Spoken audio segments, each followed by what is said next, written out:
Kasi nga, meron talagang deficit, meron talagang kakulangan sa kuryente at tumaas yung need ng tao.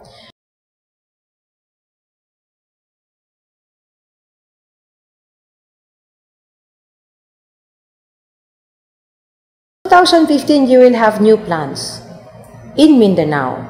So you can now say that in 2015, we will have additional power generated from these new plants. So that will balance. But of course, the population is increasing. The need because of this climate change is also increasing. But at least you have new plants. So you can see a comfortable situation in 2015. But today, April 2013, until such time in 2015 na ma-open up yung mga plants na yun, you will have deficit.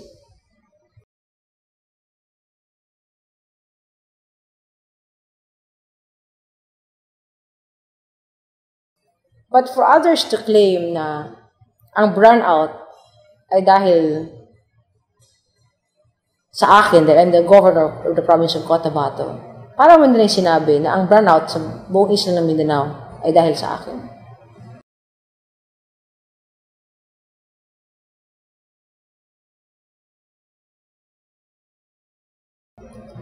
Everything is possible.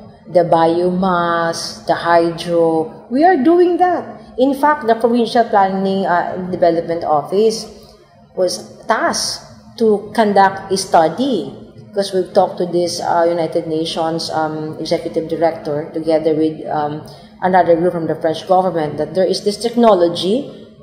What they need are all the documents and the data. And we just tasked the PPDO to collect all the data. Even Palmar's potential is being studied now. So you have there a big irrigation dam for irrigation.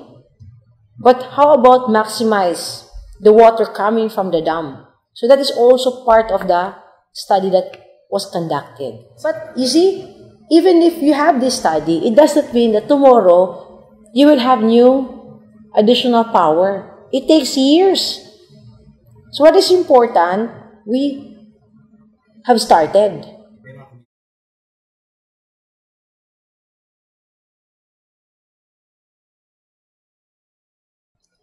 Merong Department of Energy order as against IPIRA na iba-iba yung interpretations sa tinatawag nating 25%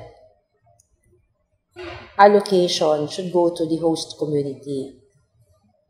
So it needs clarification from proper agencies kasi iba-iba nga ang interpretation. Sa IPIRA, without prejudice to other